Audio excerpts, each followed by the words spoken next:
شفاعت اللہ کی اجازت کے بغیر نہ ہوگی، یہ اجازت صرف کلمہ گو مومنین کے بارے میں ہوگی، کفار کے لیے سفارش کی کسی کو اجازت نہیں ہوگی۔ اگر کوئی مومن ابتدا ہی سے سفارش کے لائق ہوگا تو اسے شروع سے ہی اللہ اس کے حق میں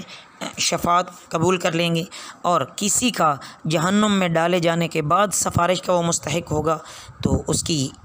کے لیے اسی طرح شفاعت قبول کی جائے گی۔ بہرحال اس روز بڑے بڑے سرکش متکبر وہ بھی حی اور قیوم کے سامنے ذلیل قیدیوں کی طرح جھکے ہوئے آئیں گے، جنہوں نے کبھی اللہ کے سامنے پیشانی نہ ٹیکی تھی۔ اس وقت وہ بڑی عاجزی کے ساتھ گردن جھکاتے ہوئے چلے آئیں گے۔ بہرحال اس دن نہ تو کسی کے عمل صالح ضائع ہوں گے، اور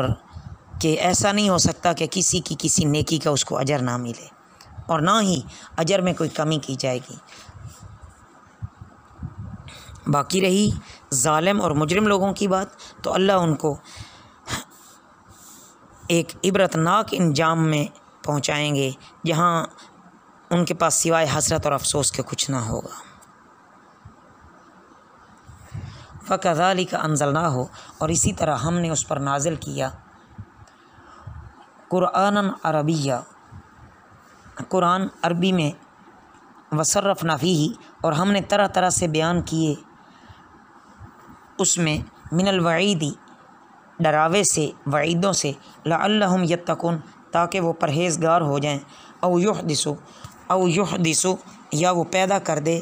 لہم ذکرا، ان کے لیے کوئی نصیحت۔ فتعالی اللہ الملک الحق، سو وہ بلند ہے اللہ بادشاہ سچا، ولا تعجل، اور جلدی نہ کرو، بالقرآن، قرآن میں، من قبلی، اس سے پہلے، ان یقضا، کہ پوری کی جائے، الیکا، تمہاری طرف، وحیہ، اس کی وحی، وقل رب زدنی علما، اور کہیے کہ اے میرے رب زیادہ دے مجھے علم۔ ان آیات مبارکہ میں عزیز طلبہ اصل غرض اور ہدایت جو ہے وہ یہ ہے کہ قرآن کو عربی میں نازل کیا، اور آیات وعید بھی بار بار لائیں، تاکہ یہ مخاطب جو ہیں اس کے وہ اہل عرب ہیں، اولین مخاطب، وہ قرآن صاف عربی زبان میں نازل کیا گیا تاکہ وہ اس کو پڑھ کر اللہ سے ڈریں اور نصیحت اور عبرت حاصل کریں، اللہ کی اطاعت اور نبی کریم صلی اللہ علیہ وسلم کی اطاعت کی طرف یہ راغب ہوں، گناہوں کو چھوڑ دیں۔ اتنا نہ ہو تو کم از کم لوگوں کے دلوں میں اپنے انجام کی طرف سے کچھ سوچ تو پیدا ہو جائے۔ ممکن ہے یہی سوچ آگے بڑھتے بڑھتے انہیں ہدایت پر لے آئے۔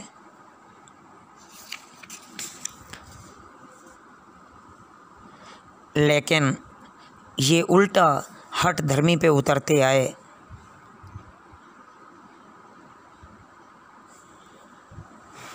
جس وقت نبی کریم صلی اللہ علیہ وسلم کو یہ ارشاد فرمایا جا رہا ہے کہ جس وقت جبرائیل علیہ السلام آپ کو اللہ کی وحی پڑھ کر سنائیں تو آپ جلدی نہ کیا کریں، اور جلدی کر کے ان کے ساتھ پڑھنے کی کوشش نہ کیا کریں، آپ سن لیا کریں۔ اس سے آپ کو تکلیف ہوتی ہے کہ آپ فوراً ہی ساتھ پڑھنا شروع کر دیں تو اس میں عجلت کرنے میں آپ کو تکلیف ہوتی ہے۔ جبرائیل علیہ السلام سے سننا اور ساتھ ساتھ اس کو پڑھنا، ایسا نہ کیجیے، بلکہ پوری وحی نازل ہو چکے پھر اس کو پڑھیں، اور اس بات کا اندیشہ نہ کریں کہ شاید یاد نہ رہے۔ یاد کرانا یہ اللہ کے ذمے ہے، بس آپ یہ اللہ سے دعا کرتے رہیں کہ اے اللہ میرا علم بڑھا دے، اے اللہ میرا علم بڑھا دے۔ اور اس کے ساتھ ساتھ آپ کو تسلی بھی دی گئی کہ اس قرآن کو یاد رکھوانا اور لوگوں تک پہنچوانا یہ ہمارے ذمے ہے، لیکن شاید آپ بھول گئے، اس لیے پھر اس آیت میں تاکید فرمائی، اور بھولنے پر آگے حضرت آدم علیہ السلام کی مثال بیان فرمائی، اور رب زدنی علما، جیسا کہ میں نے آپ کے سامنے عرض کیا ہے کہ اس دعا کو پڑھنے کی تلقین فرمائی۔ وَلَقَدْ عَهِدْنَا، اور البتہ تحقیق ہم نے حکم بھیجا الی آدم علیہ السلام کی طرف من قبل اس سے پہلے، فنسیہ تو وہ بھول گیا، ولم نجد لہ اور ہم نے نہ پایا اس میں عزماً پختہ ارادہ۔ وَإِذْ قُلْنَا اور جب ہم نے کہا لِلْمَلَائِكَةِ اسْجُدُوا فرشتوں کو کہ تم سجدہ کرو، آدم علیہ السلام کو، فسجدوا تو سب نے سجدہ کیا، الا ابلیس سوائے ابلیس کے، ابا اس نے انکار کیا، فقلنا پس ہم نے کہا یا آدم اے آدم علیہ السلام، ان ھذا بے شک یہ عدو دشمن ہے، لکا تمہارا، ولی زوجکا اور تمہاری بیوی کا، فلا یخرجنکما سو تمہیں نہ نکلوا دے، من الجنت جنت سے، فتشقا پھر تم مصیبت میں پڑ جاؤ، ان لکا بے شک تمہارے لیے، اللہ تجوع فیہا یہ کہ نہ بھوکے رہو اس میں، ولا تعرا اور نہ ننگے، وانکا اور یہ کہ تم لا تظمؤ نہ پیاسے رہو گے، فیہا اس میں، ولا تضحا اور نہ دھوپ میں رہو گے۔ فوسوسہ پھر وسوسہ ڈالا، الیہ شیطان اس کی طرف شیطان نے، قالا اس نے کہا یا آدم اے آدم علیہ السلام، هل ادلک کیا میں تیری رہنمائی کروں، علی شجرۃ ایک ایسے درخت پر، علی شجرۃ الخلد ہمیشگی والا، و ملک لا یبلا اور بادشاہت جو کہ پرانی نہ ہو۔ مطلب یہ ہے عزیز طلبہ، ان آیات مبارکہ میں اللہ تعالیٰ نے آدم علیہ السلام کو ایک امر کی ہدایت کی تھی کہ جنت میں ایک درخت کو معین کر کے بتلا دیا کہ اس کے پھل کو نہ کھانا، اس کے قریب بھی نہ جانا، باقی ساری جنت کی نعمتیں تمہارے لیے ہیں، ان کو کھاتے پیتے رہو، اور ساتھ یہ بھی بتایا کہ شیطان تمہارا دشمن ہے، اس کے بہکانے میں نہ آنا۔ مگر آدم علیہ السلام اس عہد کو بھول گئے اور شیطان کے قسم کھانے سے دھوکہ کھا گئے، اور ابلیس کے وسوسے سے ان کا عزم سست پڑ گیا اور عہد کی پوری حفاظت نہ کر سکے، اور ان سے غفلت اور بے احتیاطی ہو گئی۔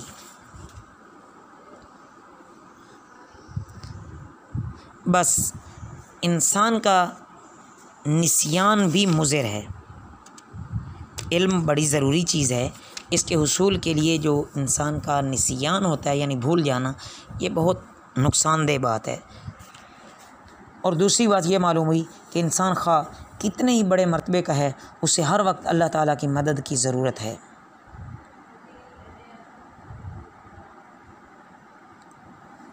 اور اللہ تعالیٰ نے ان مصلحتوں کی بنا پر حضرت آدم علیہ السلام کے خروج از جنت سے جو کہ وابستہ تھیں، اور نیز دوسری حکمتوں کی بنا پر اللہ تعالیٰ نے حضرت آدم علیہ السلام کی اس لغزش سے حفاظت نہیں کی اور وہ اس میں مبتلا ہو گئے، اور اللہ تعالیٰ اگر انہیں فوراً تنبیہ کر دیتے تو ضرور بچ جاتے۔ اس لیے اوپر جو دعا کی تعلیم فرمائی ہے، اس میں دونوں باتیں داخل ہیں کہ ایک تو بھول یا غفلت ہو جائے تو اس پر تنبیہ کرنا، اور دوسرا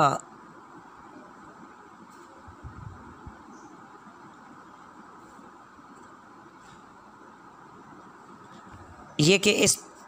دعا کے ذریعے سے لغزش سے بھی محفوظ رہیں گے۔ تو عزیز طلبہ، حضرت آدم علیہ السلام کو بالآخر شیطان نے اپنی جال میں پھنسا لیا، اور آدم علیہ السلام سے اس نے کہا کہ اے آدم یاد رکھو، یہ بلا شبہ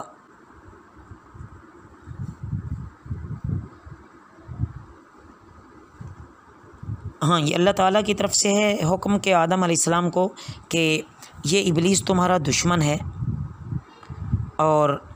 اس کے کہنے سے کوئی ایسا کام مت کر بیٹھنا کہ جنت سے باہر کیے جاؤ اور پھر مصیبت میں پڑو۔ یہاں جنت میں تمہارے لیے آرام ہے، نہ تم کبھی بھوکے ہوگے، نہ اس سے کوئی تکلیف، نہ کوئی پریشانی، نہ ننگے ہوگے کہ کبھی کپڑا نہ ملے، اور نہ پیاسے ہوگے، نہ دھوپ اور گرمی میں تپو گے، بخلاف کہ اگر یہاں سے نکلے تو یہ ساری مصیبتیں ہوں گی۔ اور شیطان نے بالآخر ان کو جھانسا دیا اور بہکایا اور کہنے لگا کہ اے آدم، میں تم کو ہمیشگی کی خاصیت کا درخت بتلا دوں کہ اس کے کھانے سے ہمیشہ شاد و آباد رہو گے اور ایسی بادشاہی حاصل رہے گی کہ جس میں کبھی ذوف نہ آئے گا۔ تو بالآخر اس نے پھنسا لیا۔ بس اس درخت کا پھل کھا بیٹھے تو اللہ تعالیٰ کی طرف سے یہ فیصلہ ہوا کہ ان کو، حضرت آدم علیہ السلام کو، دنیا میں آنا پڑا۔ اللہ رب العزت ہمیں دنیا آخرت میں صحیح نیک کام کرنے کی توفیق عطا فرمائے، اور اللہ ہمیں نفس اور شیطان کے جالوں اور چکروں سے محفوظ فرمائے۔ وما علینا الا البلاغ المبین۔